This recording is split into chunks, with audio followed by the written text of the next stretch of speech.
오늘 함께 나누실 하나님의 말씀은 마태복음 25장 1절에서 13절입니다.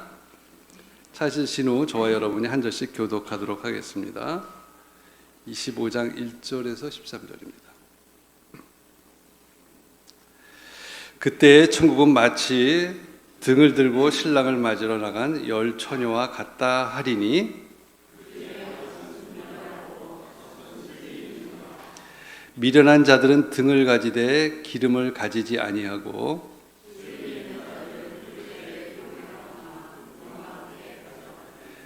신랑이 더디옴으로 다 졸며 잘세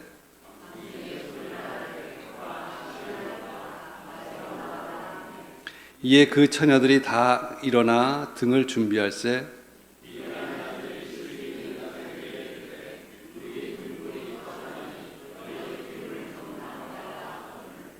슬기 있는 자들이 대답하여 이르되 우리가 너희가 쓰기에 다 부족할까 하노니 차라리 파는 자들에게 가서 너희 쓸 것을 사라 하니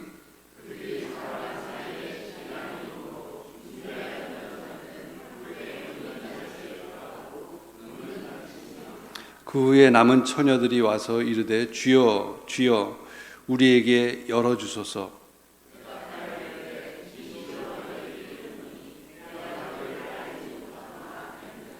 그런즉 깨어있으라 너희는 그날과 그때를 알지 못하느니라. 마대현 목사님께서 깨어있으라는 제목으로 말씀 전해주시겠습니다.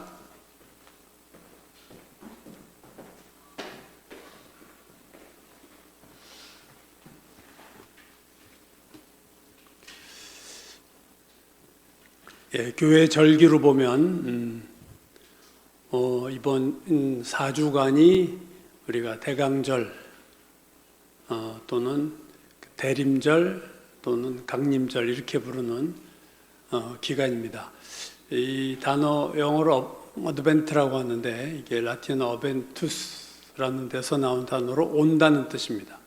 그러니까 우리말 강림 또는 대강절 할 때 기대할 대자와 강림할 강자, 그러니까 주님의 강림하심을 기다린다. 잘된 번역이죠. 오늘 이 본문을 가지고 여러분과 함께 나누려고 하는 주제는 깨어있음에 대한 내용입니다. 마태, 마가, 누가, 요한 복음에 보면 깨어있으라는 단어가 나오는 장면이 두 개입니다. 하나는 겟세마네 동산에서 이 단어가 나오고 또 하나는 주님이 재림을 얘기하실 때 이 단어가 많이 나왔어요. 겟세마네 동산에서 깨어있으라 하셨을 때는 그 의미가 말 그대로 육체적인 잠에서 일어나라, 그래서 기도해라 하는 의미였다면 재림을 말씀하시면서 주님께서 깨어있으라 하는 것은 확실히 이게 무언가에 대해서는 성경이 말을 하고 있지 않습니다. 좀 추상적인 표현이죠. 영적으로 깨어있어라 하는 건데 그것이 과연 무언가 하는 겁니다. 재림장이라고 불리는 마태복음 24장을 보면 예수께서 이런 말씀하시는 부분이 있어요. 두 사람이 그날에 밭을 갈고 있다가 한 사람은 데려감을 당하고 한 사람은 버려둠을 당할 거다. 두 여인이 맷돌을 갈고 있다가 한 여인은 데려감을 당하고 한 여인은 버려둠을 당할 거다. 그러니까 같은 시간 같은 장소에 있었던 사람들이 주님 재림하실 때 운명이 완전히 달라지는 거죠. 맷돌을 가는 두 여인은 아마 어머니와 딸 아니면 어머니와 며느리 아니겠어요? 근데 혈육인데도 갈라지고 밭에서 밭을 가는 사람도 남자도 아버지와 아들일 가능성이 높은데 둘도 갈라진다.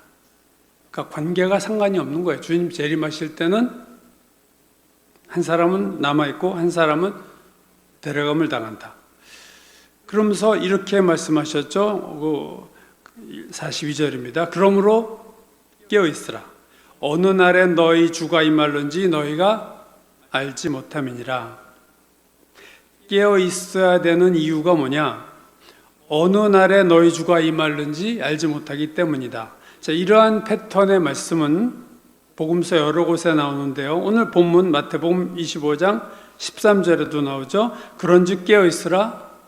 너희는 그날과 그때를 알지 못한다. 또 마가복음이요. 이번엔 13장 32절 이하의 말씀 보시면 그러나 그날과 그때는 아무도 모르나니 하늘에 있는 천사들도 아들도 모르고 아버지만 아시느니라. 주의하라 깨어있으라 그때가 언제인지 알지 못함이라. 또 쭉 내려다 35절 그러므로 깨어있으라 집주인이 언제 올런지 혹 저물 때일런지 밤중일런지 다굴 때일런지 새벽일런지 너희가 알지 못합니다. 그러니까 예수께서 깨어있으라 하실 때 반드시 뒤에 뭐가 붙냐면 주님이 내가 언제 올지 너희가 모르기 때문이다. 이러한 것으로 연결이 되어 있다는 거죠. 그러니까 우리가 오해하면 안 되는 게 깨어있으라고 하신 이유는 우리가 깨어있으면 주님이 오실 때가 언제인지를 알 수 있다라는 의미가 아니에요. 깨어있으라고 하신 이유는 거꾸로 주님이 언제 오시는지 모르기 때문에 깨어있으라는 거죠. 알면은 얼람 맞춰놓고 일할 거 아닙니까? 근데 언제 올지 모르니까 깨어있으라는 거예요. 여러 백화점에 그 매장을 둔 기업이 그 직원들이 제대로 일하는가를 관리하고 싶을 때 매장 관리 팀장을 보내는데 만약에 A 백화점에는 12시에 가고 B 백화점은 1시에 간다 그러면 기다리고 있을 거 아니에요. 12시쯤 열심히 일하는 척 하겠죠. 근데 무작위로 매장을 찾아오면 매장 직원은 항상 열심히 일하고 있을 수밖에 없어요. 갑자기 올 테니까. 주님이 오시는 것도 그렇게 오신다는 거예요. 그러니까 방법은 하나밖에 없는 거예요. 깨어있는 것 외에는 답이 없다. 언제 오는지 모르기 때문에 우리는 깨어있어야 된다. 그 말이죠. 오늘 본문에서도 열처녀의 비유는 여러분이 다 아시는 내용인데 5 처녀는 지혜롭고 5 처녀는 미련하다. 지혜로운 5 처녀는 신랑을 맞을 기름을 준비한 여자들이고 미련한 5 처녀는 기름을 준비하지 못한 처녀들입니다. 기름을 준비하지 못한 처녀들이 기름을 준비하러 간 사이에 신랑이 오고 혼인잔치 문이 닫혔어요. 그래서 늦게 온 5 처녀가 문을 열어달라고 간청하지만 그 문은 열리지 않고 그 5명의 미련한 5 처녀는 혼인잔치에 들어가지 못했다. 이게 전체 얘기입니다. 이 말씀을 다 하신 후에 또 마지막으로 그런즉 깨어있으라 너희가 그날과 그때를 알지 못한다. 자, 이 5 처녀가 왜 혼인잔치에 들어가지 못했는가? 물론 기름을 준비하지 못해서요. 그러나 기름을 나중에는 준비했어요. 그렇죠? 다 사가지고 왔습니다. 근데도 못 들어갔죠. 왜요? 문이 닫혔기 때문에. 다시 말하면 그 5 처녀가 혼인잔치에 들어가지 못한 이유는 시간 내에 도착하지 못했기 때문입니다. 기름은 준비했는데 원하는 시간에 오지 못했다. 미련한 5 처녀가 기름 준비를 시작한 시간은 오늘 6절 7절 보시면요. 밤중에 소리가 나되 보라 신랑이로다 맞으러 나오라 하매 이에 그 소리를 들었을 때에 이에 그 처녀들이 다 일어나 등을 준비했다. 10명의 처녀들이 신랑이 온다라는 소리를 듣고 등을 준비했죠. 미련한 여자뿐 아니라 지혜로운 여자도 이때 다 신랑이 온다는 소리를 듣고 벌떡 일어났어요. 근데 차이가 뭐냐면 지혜로운 5 처녀는 이미 기름을 준비하고 있었는데 미련한 5 처녀는 아직 기름을 준비하지 못했다. 자, 이미와 아직의 차이입니다, 여러분. 이쪽은 이미 준비했어요. 근데 이쪽은 아직 준비 못했어요. 아직 준비 못한 5명은 이 소리를 들은 시점부터 기름을 준비했습니다. 그렇죠? 근데 그 사이에 혼인잔치 문이 닫힌 거예요. 10절 그들이 사러 간 사이에 신랑이 오므로 준비했던 자들은 함께 혼인잔치에 들어가고 문은 닫힌지라. 기름 준비하러 간 사이에 신랑이 왔고 주인공이 오자 문은 닫힌 거예요. 여러분 신랑이 온다는 소리가 난 것과 실제 신랑이 온 것 사이에는 시차가 좀 있어요. 소리가 나고 조금 있다가 신랑이 왔죠. 미련한 5 처녀가 기름 준비 시작한 것은 소리를 들은 때부터 준비를 했어요. 부랴부랴 준비하러 갔지만 사실은 신랑이 온다라는 소리를 들은 시점은 이미 늦은 겁니다. 너무 짧은 거예요. 그 시차가. 온다라는 소리와 실제로 신랑이 온 것 사이의 시간이 너무 짧아서 그들이 준비하기에는 시간이 없었다. 물론 미련한 다섯 처녀에게 그동안 많은 시간이 이미 주어졌었어요. 충분히 기름 준비할 시간이 없었던 게 아닙니다. 그러나 그들이 세상 일로 바빴든가 아니면 게을렀든가 기름 준비를 안 한 거죠. 못한 게 아니라 안 한 겁니다. 만약에 신랑이 온다라는 이 소리와 실제로 신랑이 온 사이의 시차가 조금 더 길었더라면 10명 다 들어갔을 거예요. 지혜롭고 미련하고 얘기할 필요가 없었을 겁니다. 그러나 금방 오셨다는 거죠. 그 시차가 매우 짧았다. 기름 준비하기에는 부족한 시간이었다. 자, 신랑이 온 것은 재림을 가리키는 겁니다. 이건 분명하죠. 자, 신랑이 왔어요. 이거 재림이에요. 그렇다면 신랑이 온다는 소리는 뭘까? 재림의 소리, 이건 뭘까? 오늘 6절에서 다시 보면 밤중에 소리가 나되 신랑이로다 맞으러 나오라 소리가 먼저 들리고 조금 있다가 신랑이 온 거죠. 신랑이 온다 맞으러 나오라 이 소리는 재림은 아니에요. 재림이 있을 거라는 통보죠. 그럼 이 소리는 뭘까 도대체? 언제 들리는 소리일까?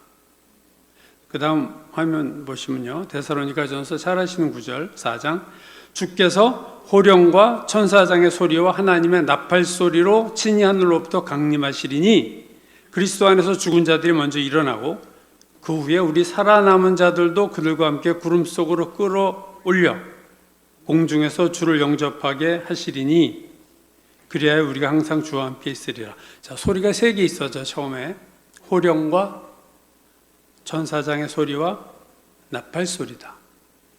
호령을 그 NIV 성경 포함한 영어 성경은 큰 소리의 명령 이렇게 또는 외침, 샤우트라는 단어를 썼어요. 그러니까 순서가 큰 소리의 명령과 천사장의 소리와 나팔 소리가 있어요. 이 큰 소리는 누가 지른 소리인지는 알 수 없지만 천사장도 소리를 지른 거 보면 이건 아마 주님의 소리가 아닐까 하는 생각을 합니다. 주님의 소리, 천사장의 소리, 나팔 소리 3가지 소리가 나고 그 다음에 주님이 공중에 강림하시고 그 다음에 죽은 자들이 부활해서 공중으로 올라가고 그 당시 재림하실 당시 살아있는 신자들이 그 다음에 올라가서 공중에서 주님을 영접한다. 이게 데살로니가전서 4장의 내용 아닙니까? 그럼 이 신랑이 온다는 소리가 데살로니가전서 4장이 말하는 이 소리일까? 모르죠. 그러니까 분명한 것은 시차가 있었고 그러나 그 시차는 뭘 준비할 시간은 아니었다 하는 건 분명합니다. 또 하나 분명한 것은 이 지혜로운 5명과 미련하다고 하는 5명 모두 신랑이 온다는 소리를 다 들었어요. 10명이 다 들었습니다. 그래서 이 10명이 누구냐 할 때 뭐 여러 가지 해석이 물론 있지만 대개는 그리스도인으로 보는 거죠. 등도 있고 다 10명, 미련한 처녀도 등이 있고 기름이 좀 있었어요. 이거 믿지 않는 자들이 아니고 이들 다 기다렸어요, 주님을. 그러니까 이거 교회로 본다면 모든 그리스도인들은 소리를 들을 거예요. 신랑이 온다는 소리는 모든 그리스도인이 들을 소리입니다. 그러나 모든 그리스도인들이 준비된 것은 아니라는 거예요. 모든 그리스도인들이 주님이 온다는 소리는 듣지만 다 기름을 준비하지는 못했다. 이게 오늘 본문이 얘기하는 팩트죠. 상당히 이 비유는요, 사실은 두려운 비유입니다. 믿는 자와 믿지 않는 자로 나누면 좀 마음이 편할 텐데 이게 그렇지 않다면 이미 교회 출석하는 교인들을 대상으로 한 비유라면 이건 상당히 두려운 비유가 아닐 수가 없습니다. 이 10처녀 비유에서 그렇다면 깨어있어라 하는 게 이게 무슨 의미일까? 왜냐하면 5절 후반부에 신랑이 더디옴으로 다 졸며 잘세, 다 잤어요. 다 졸았어. 10명 지혜로운 처녀도 다 자고 졸았습니다. 그러니까 여기서 깨어있으라는 것은 이 의미는 아니에요. 자고 지혜로운 5 처녀도 잤거든요. 안 깨어있었거든요. 다 졸고 잤다. 이 말은 10처녀 모두 주님이 신랑이 언제 오는지 몰랐다는 거죠. 놓친 거예요. 오늘 시점을 놓친 거예요. 깨어있으라는 의미가 주님이 재림하시는 순간을 안다라는 의미가 아니라는 겁니다, 여러분. 가끔 유튜브에 보면 막 이렇게 자꾸 예측하는 유튜브들이 있어요. 주님이 뭐 나팔절 뭐 이렇게 하면서 언제 오신다, 몇 년도에 오신다, 뭐 이렇게 해서 계속 틀리는 유튜브들이 계속 나오는데 그런 의미가 아니라는 거죠. 물론 징조를 주셔서 사인을 주셔서 오실 쯤이구나는 그 쯤은 알지만 몇 년도에 오신다, 몇 월에 오신다, 몇 시에 온다, 이거 다 가짜죠. 그럴 수 없습니다. 알 수가 없는 거죠. 그러면 열처녀 비해서 깨어있다는 건 뭐냐? 다 졸았는데, 다 잤는데 깨어있으라. 본문의 결론으로 보면 깨어있다는 것은 기름을 준비한 겁니다. 미련한 5 처녀와 지혜로운 5 처녀의 유일한 차이는 기름을 넉넉히 준비했느냐 못했느냐의 차이예요. 그거 하나입니다. 지혜로운 5 처녀가 혼인잔치에 들어갔다는 것은 이들은 깨어있다는 거죠. 깨어있으니까 들어간 거죠. 그럼 깨어있다는 건 뭡니까? 기름을 준비한 게 깨어있는 것입니다. 지혜로운 5 처녀는 그 지혜가 뭐냐? 여분의 기름을 준비했다. 미련한 5 처녀가 미련한 이유는 여분의 기름을 준비하지 못했다. 이 두 집단의 유일한 차이는 기름 준비에 있는 거예요. 기름 준비를 제대로 했느냐 못했느냐. 그러므로 오늘 이 10처녀 비유에서 예수께서 깨어있으라 하신 말씀은 여분의 기름을 준비하고 있어라. 지혜로움은 여분의 기름을 준비하는 거다. 그러면 오늘 본문을 제대로 우리가 이해하기 위해서 여러분 이 10처녀 비유가 상당히 난해한 비유입니다. 사실은 우리 이거 쉽게 생각하지만 이거 상당히 난해한 비유예요. 기름이 뭐냐 하는 걸 알 필요 있고 지혜로움의 의미를 좀 더 깊이 들어가야 될 필요가 있고 내가 너희를 도무지 알지 못한다 할 때 이게 안다는 의미가 뭐냐 하는 걸 우리가 알 필요가 있습니다. 이 3가지가 오늘 비유에서 되게 중요한 단어들이죠. 먼저 기름이요. 우리가 기름하면 다 성령이라고 생각해요. 성령의 기름을 부으셔서 왜 기름이라는 비유 성령이라는 것이 성경에 많이 나오니까. 근데 이 부분에 대해서 학자들 간에 또는 유명한 신학자들이나 인물 가운데 견해들이 달라요. 가장 유명한 어거스틴, 이 사람은 뭐라고 말했냐면 기름은 뭐냐? 선한 일을 한 기쁨이다. joy. 기쁨이라고 했어요. 어거스틴과 함께 4대 교부 중에 하나로 꼽히는 제롬이라고 하는 교부가 있는데 이 사람은 그 히브리 성경을 라틴어로 번역한 물가타 성경을 번역한 유명한 인물입니다. 이 제롬은 선한 행위다 그랬어요. 여러분 생각과 많이 다르죠? 우리는 그냥 성령. 근데 성령이라고 했을 때 난해해지는 게 뭐냐면은 이쪽은 기름이 있고 이쪽이 기름이 없다면 해석이 쉬워요. 성령 받았고 성령 못 받았다. 근데 뭐예요? 여기는 기름이 많았고 여기는 기름이 적었다예요. 지금 오늘 비유의 초점은. 여분의 기름이 없었다니까 그럼 여기는 성령 충만히 받고 여기는 성령 보통 받아서 못 들어가는 이렇게 해석할 수는 없죠. 이 비유를 우리가. 어거스틴이 선한 일을 한 기쁨. 제롬도 선한 행위. 그러니까 초점이 두 사람 공통점 어떤 행위 쪽으로 갔어요. 이 기름이 뭐냐 할 때 행위. 역시 그 4세기의 유명한 교부 중 하나인 크리소스톰은 가난한 자들을 돕는 자선이다. 참 쉽지 않죠? 유명한 알렉산드리아 학파를 만든 오리겐이라는 유명한 교부가 있습니다. 천재라고 그걸 불리우는 사람인데 이 사람은 가르침의 말씀이다 그랬어요. 해석이 이렇게 달라요. 종교개혁을 일으켰던 마틴 루터는 기름이 뭐냐에 대해서 진실한 믿음과 신뢰다. 또 이렇게 얘기를 했어요. 달라요. 칼빈 주석에서 끝까지 인내하는 열정이다 이렇게 또 얘기를 했어요. 누구 의견을 여러분 따라갈 겁니까? 기름이 뭐냐? 일치가 안 되고 있다는 걸 알 수 있죠. 그래도 숫자로 말하면 행위적인 표현, 자손이다, 하여튼 세 사람이 행위 쪽은 해석을 했고, 다른 사람은 믿음이다, 말씀이다, 인내의 열정이다.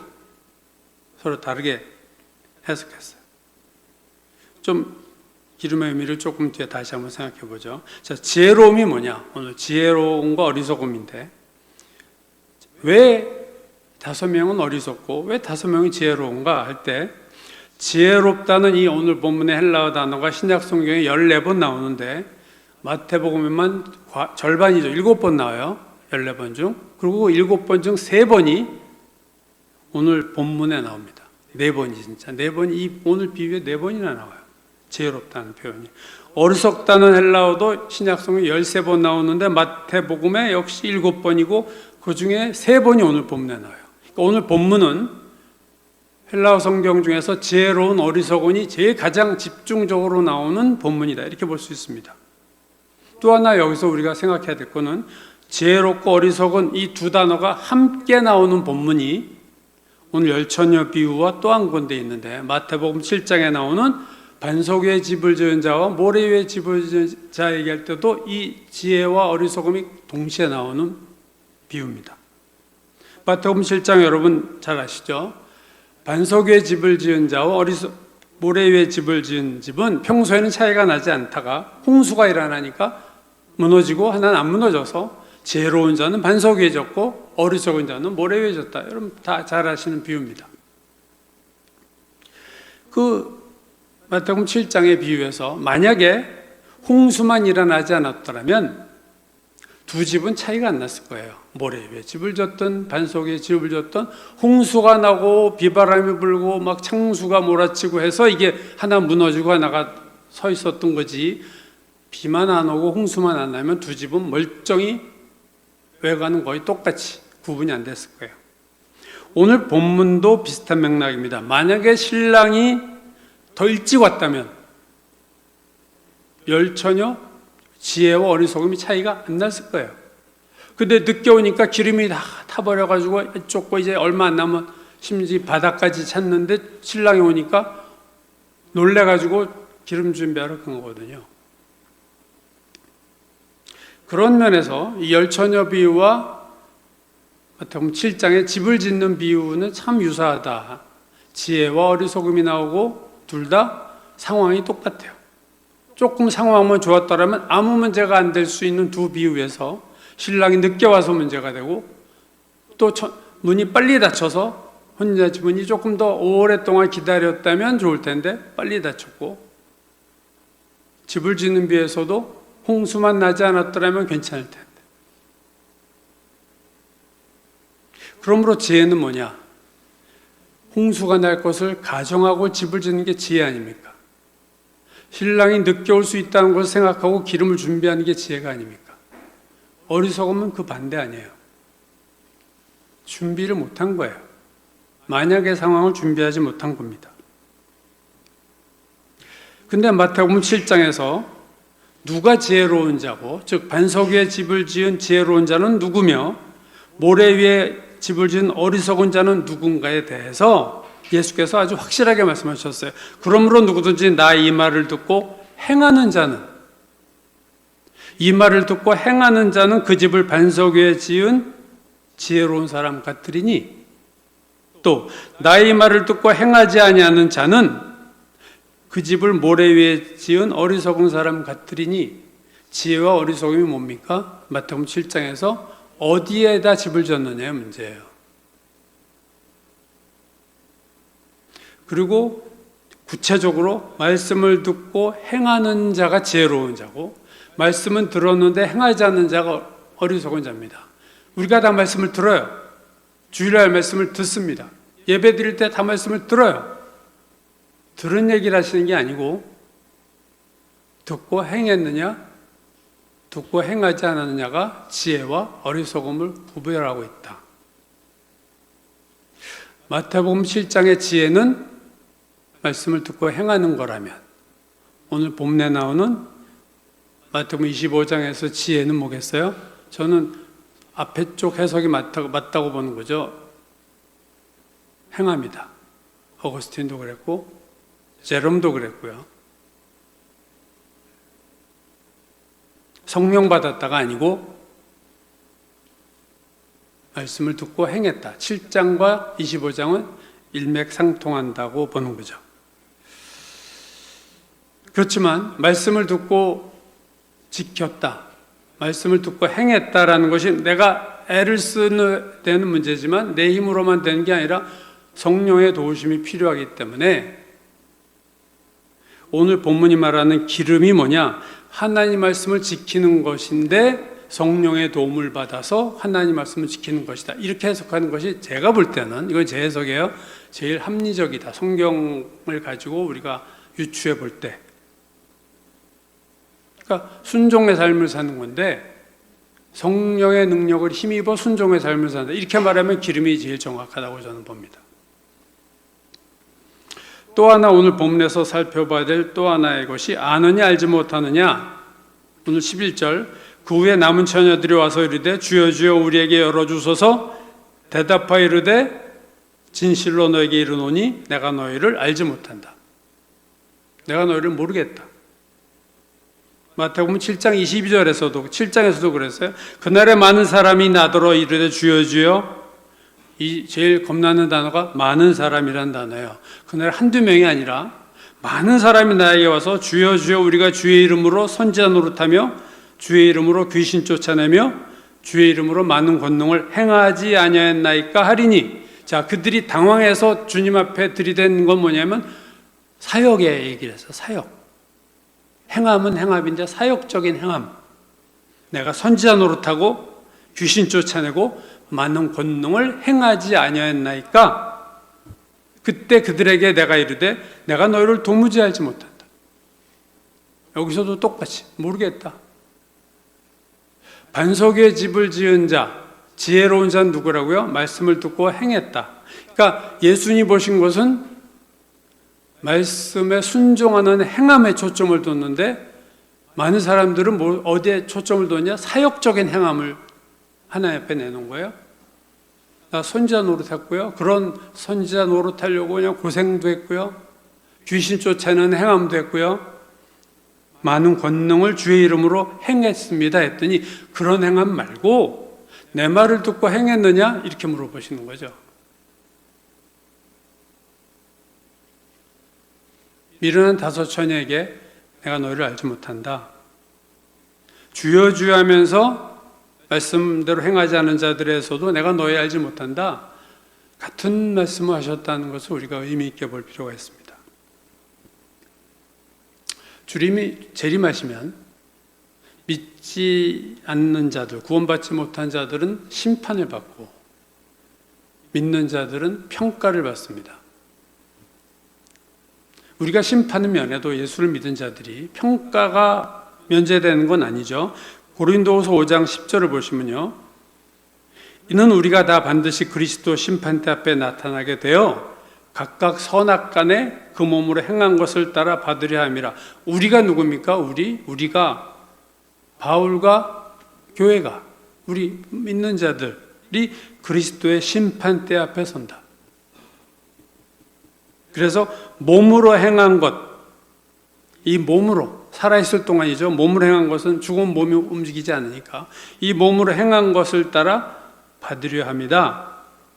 몸으로 했던 선과 악의 삶에 대해서 평가를 받게 될 거다 하는 거죠. 그래서 저는 가끔 우리 교인들한테도 그렇게 얘기를 했지만 저한테도 자꾸 질문하는 질문이 겁니다. 내가 주님 앞에 심판대 앞에 섰을 때 일종의 모의 문제를 내가 생각하는 거죠. 주님이 나한테 뭘 물어보실까? 이걸 미리 자꾸 생각해요. 그때 가서 어차피 받을 질문인데 뭘 물어보실까? 어떤 질문을 하실까? 나는 뭘 대답할, 무슨 대답할 걸 준비해야 될까? 그거 사실 되게 심각한 문제 아닙니까?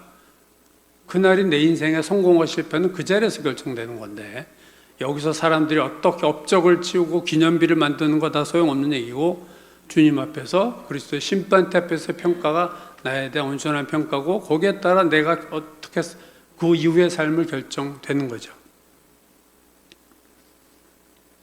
평가의 내용은 제가 볼 땐 두 가지 종류로 봅니다. 하나는 내가 주님 보시기에 잘 살았던 것에 대한 칭찬, 너 잘했다 이런 거, 그런 평가가 하나 있을 거고, 또 하나는 넌 왜 이렇게 살았니?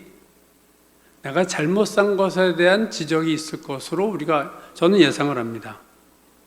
그럼 지금 내가 이제 어떻게 살아야 되느냐? 자, 이미 세월은 많이 지나고 내가 잘못 살았던 삶이 되게 많아요. 근데 이미 과거 아닙니까? 바꿀 수가 없어요. 그럼 내가 주님이 그걸 말씀하실 텐데, 여기에 어떻게 대처해야 될까? 내가 잘못 산 삶에 대한 것을 어떻게 지금 대처할 수 있을까? 저는 그게 지금 할 수 있는 게 뭐냐면 회개라고 생각해요. 회개. 진실된 회개. 그래서 저는 이렇게 길을 가다가도 옛날에 잘못한 것이 떠오를 때가 있어요. 그때 회개합니다. 그때 놓치면 또 잊어버려요, 제가. 또 어떤 사람하고 대화하다가 내가 옛날에 누구한테 이런 식의 상황에서 그렇게 얘기했었지, 또 그 생각이 날 때가 있어요. 순간순간 회개합니다. 저는 과거에 대한 회개들을 끊임없이 하고 있어요. 지금도 떠오르는 것. 제가 은혜 받은 목사님은 그 인천에 있는 방주교회 그 박보영 목사 아버님 목사님인데, 박장원 목사님, 그분이 제가 고등학교 때 설교할 때 그분이 그런 얘기예요. 자기가 성령 받으려고 불광동에 있는 바위에 인부시켜서 굴을 파고 한 1년 동안 미숫가루를 먹으면서 기도한 적이 있대요. 촛불 켜고 했더니 신고가 들어서 간첩이 있다 그래서 신고도 받고 잡혀도 가고 풀려나고 몇 번 했다는데, 그때 자기가 막 회개를 하는데, 어릴 때 그 기억이 나는 게 저는 이해가 안 되는데, 어머니 젖꼭지를 꽉 물었던 기억이 난대. 의도적으로. 그래서 내려와가지고 잊어버릴까봐 할머니 된 자기 어머니를 찾아가서 내가 엄마한테 회개할 게 있습니다. 그래서 깜짝 놀래가지고 엄마가 뭐냐 했더니 내가 어릴 때 엄마 젖꼭지 꽉 물은 거다. 그때 엄마 깜짝, 그런 거 회개 안 해도 된다 이놈아, 야단 맞고 나왔다고 그러더라고요. 그것까지, 그러니까 자기가 회개할 게 떠오르니까 다 회개하는 거예요. 과거에 잘못 살았던 삶을 우리가 돌이키고 지울 수는 없지만 회개는 할 수 있어요. 그래서 우리는 나이가 들수록 회개를 많이 해야 된다고 생각합니다. 잘못 산 삶이 너무 많으니까. 오래 살수록 잘못한 게 더 많잖아요. 두 번째 할 것은 앞으로 살아야 될 남은 삶에 대해서 정말 하나님의 뜻대로 살려고 몸부림치고 애쓰는 거예요. 어떻게 내가 주님 뜻대로 오늘 하루하루를 살아갈까? 이거에 올인하는 거예요. 어떻게 남한테 베풀고 주님을 사랑하고 주를 위해 일을 하며 구별된 삶을 살 수 있을까? 세상에 속하지 않고. 제가 가끔 설교 때 이런 비유를 많이 하는데, 마이너스 영역이 있고 제로를 지나면 플러스 영역 있잖아요. 산수라고 그래야 되나? 수학이라고 그래야 되나? 자, 마이너스, 제로, 플러스가 있습니다. 마이너스는 죄진 삶이고, 플러스는 하나님 기뻐하시는 삶이라고 우리가 가정하면, 과거에 우리가 잘못 살았던 건 다 마이너스 영역이었어요. 자, 그걸 우리가 어떻게 만들 수 있냐? 회개를 해서 마이너스에서 제로까지 끌고 오는 거죠. 하나님 기억도 안 하신다. 너희가 정말로 회개한 건 내가 기억도 안 해. 그럼 이제 마이너스 지워지니까 잘한 건 없지만 잘못한 것도 없어져요. 회개하면 제로로 오는 거죠. 제로, 0으로 오는 거예요. 이렇게 마이너스 영역이 지워지면서 제로까지 오고, 그 다음에 내가 앞으로 주를 위해 살면 그건 플러스 영역입니다. 그럼 우리의 삶에서 마이너스는 계속 지어서 제로로 다시 끌고 오고, 매일매일 플러스적인 삶을 자꾸 사는 거예요. 하나님 볼 때 기뻐하시고 하나님 인정하시고 하나님 칭찬하실 만한 삶을 플러스 영역을 사는 거죠. 저는 그게 깨어있는 삶이라고 생각해요. 내가 깨어있는 삶을 산다는 것은 오늘 지나간 죄들을 회개하고 진실된 회개를 하고 날마다 주님이 기뻐하실 만한 삶을 사는 게 그게 깨어있는 겁니다. 몇 년도에 주님 오시느냐 이거 하려고 골머리 쓰면서 이웃과 다투는 것이 그게 답이 아니고 그날 몰라도 기름을 준비한다는 삶은 죄들을 다 회개하고 매일매일 주님의 뜻대로 살려고 애쓰는 것. 저는 그거라고 생각합니다. 자, 대강절을 우리가 지금 12월에 지나니까 마지막 절기 같지만 교회력으로 보면은 교회력의 시작입니다, 이게. 교회력의 시작이 대강절이에요. 그래서 보라색이죠. 그 교회력 색깔이 귀인의 색깔, 주님. 고귀한 분이 오시니까 보라색, 짙은 자주인가요? 하여튼 그 색입니다. 세상 달력의 시작은 복을 받을 소원으로 시작되지만 교회 달력의 시작은 주님의 오심을 기다리는 것으로 시작합니다. 되게 의미가 있어요. 세상 달력은 1월이죠. 이 땅에서 잘 살려는 마음으로 시작하지만 교회 달력은 이 땅이 아닌 하나님 나라에 대한 소망으로 시작합니다. 대강절은 오시는 주님을 맞이할 준비를 하는 기간이에요. 주님은 2000년 전에 이 땅에 한 번 오셨고, 두 번째 우리 마음에 오셨고, 세 번째 이 땅에 다시 오실 거예요. 3번 오시죠. 이 땅에 한 번 오셨고 예수를 믿은 우리 마음으로 들어오셔서 성전을 삼으시고 계시고 지금 다시 이 땅에 재림하십니다. 2025년이라는 이 올해 드리는 이 대강절의 의미는 2000년 전에 이 땅에 오신 주님을 감사하고 기뻐하는 것도 있지만 더 중요한 것은 다시 오실 주님을 맞을 준비를 하는 의미가 더 큽니다. 구약의 성도들은 초림의 메시아를 기다리는 것이 가장 중요했다면 초림 이후, 주님의 초림 이후의 교회 시대 성도들은 재림의 주님을 기다리는 것이 가장 중요한 이슈죠. 주님이 인자의 때가 노아의 때와 롯의 때와 같다. 두 시대를 얘기하셨는데 극도로 타락한 두 시대였습니다.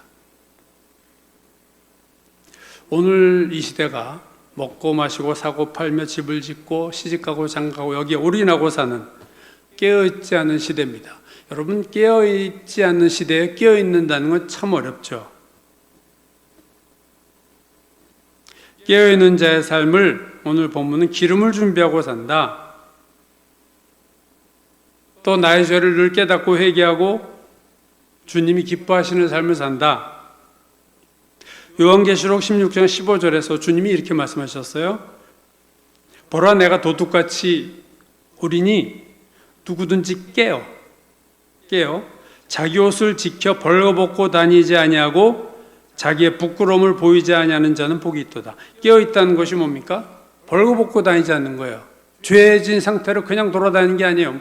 뭐예요? 부끄러움을 보이지 않는다. 주님이 주신 옷, 그리스도로 옷 입고 나의 치부가 회개함으로 가려지고 그렇게 사는 것이 깨어있는 거다 하고 요한계시록에서 주님이 말씀하셨습니다. 데살로니가전서 5장 23절은 이렇게 말하죠. 평강의 하나님이 친히 너희를 온전히 거룩하게 하시고 너희의 온 영과 혼과 몸이 우리 주 예수 그리스도께서 강림하실 때 흠없게 보존되기를 원한다. 흠없게 보존된다. 보존이 된다. 어떻게 해요? 흠없게. 우리 같은 죄인이 어떻게 흠없게 보존이 될 수 있을까요? 방법은 하나밖에 없어요. 회개입니다, 여러분. 어린 양의 피로 주님의 보혈로 내 죄를 씻을 때 내가 흠없어지는 거예요. 그 상태를 계속 유지하는 게 중요한 거예요. 그래서 주님이 오실 때까지 회개하고 살다가 주님 오시면 흠없이 보존되는 거죠, 우리가.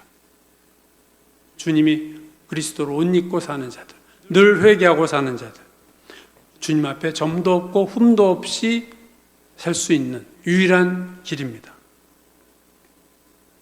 깨어있는 삶이란 매일매일 회개의 삶을 사는 거고 매일매일 성령을 쫓아 살려고 애쓰는 거예요. 주님을 쫓아가 살려고 애쓰는 거예요.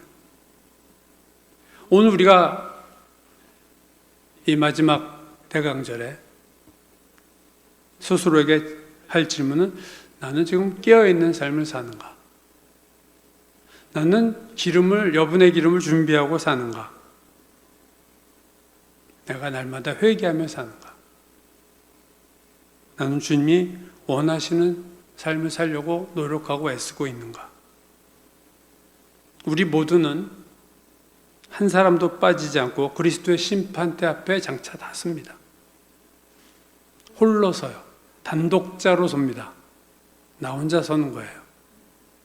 주님과 나와 1대1로 만나는 정말 엄청난 시간, 그리스도의 심판대입니다. 피할 수 없는 자리예요. 그리고 그날에 주님이 나를 평가하실 거예요. 어떻게 평가하실까를 지금부터 생각해야 돼요. 그날에 많은 사람이 당황해요. 주여 주여.